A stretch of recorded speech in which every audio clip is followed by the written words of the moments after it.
Շաբաթներ, անգամ ամիսներ տևող սպասումներ եւ բեռնատարների անվերջ թվացող հերթեր վրաց-ադրբեջանական սահմանին։ Ադրբեջանցի հարյուրավոր վարորդներ պնդում են, որ բախվել են վրացի մաքսավորների կամայականություններին, արհեստականորեն ձգձգվող ընթացակարգերի եւ բացատրությունների բացակայության պայմաններում։ Նրանցից մեկի համար վիճակը հասել է ծայրահեղ։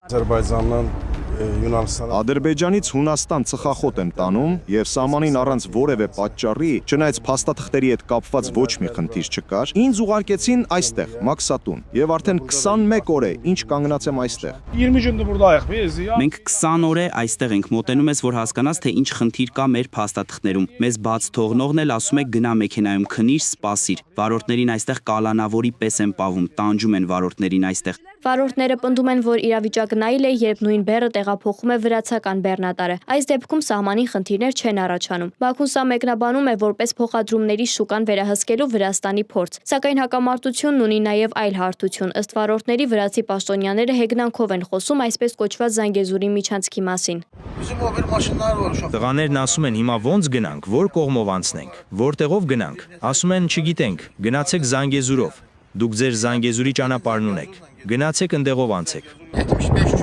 Օգնություն ենք խնդրում, եղբայր, 75 օր է ինձ զրկել են ազատությունից։ Ես մեքենայի մեջ եմ քնում, խցիկում եմ քնում, անձնագիրս վերցրել են։ Եթե փաստաթղթիս հետ խնդիր կար, եթե բեռիս հետ խնդիր կար, եղբայր, ինձ էլ հետ կուղարկեին։ Ինչի են բերում գծում այստեղ։ Վրաստանի ֆինանսների նախարարության եկամուտների ծառայությունը կտրականապես հերքել է այս մեղադրանքները, դրանք որակելով բացարձակ սուտ եւ ապատեղեկատվություն։ Բեռնաշրջանառության աճի պայմաններում բոլոր մաքսային ընթացակարգերն իրականացվում են հատուկ ռեժիմով, անարգել անցումն ապահովելու նպատակով։ Միջազգային բեռնաշրջանառության անընդհատությունն ապահովելու նպատակով մաքսային անցակետերի համատեղ կառավարման շրջանակում եկամուտների ծառայությունը ինտենսիվ հաղորդակցության մեջ է Թուրքիայի, Ադրբեջանի եւ Հայաստանի Հանրապետությունների համապատասխան մաքսային մարմինների հետ կարևոր մարտահրավերների լուծման ուղիներն արագ գտնելու համար։ Վրաստանում Ադրբեջանի դեսպանատնից հայտնել են, որ հանդիպել են վրացի ներկայացուցիչների հետ, որոնք խոստացել են խնդիրը կարճ ժամանակում լուծել։ Սակայն Բաքվի մամուլն այս իրավիճակում տեսնում է Թբիլիսիի կանխամտածված պլան, պայմանավորված այսպես կոչված Զանգեզուրի միջանցքի բացմամբ տարածաշրջանային լոգիստիկ մենաշնորհը կորցնելու հուզական խանդով։ Այս լարվածության անդրադարձել է նաև կալանքի մեջ գտնվող Վրաստանի նախկին նախագահ Միխեիլ Սաակաշվիլին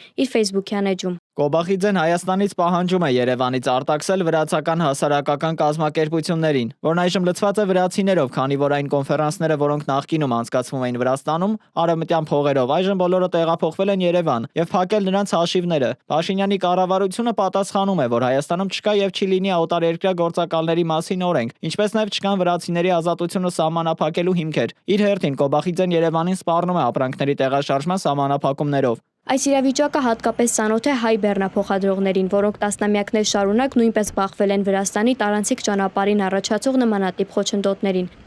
Աննա Հարությունյան, Reopen Media։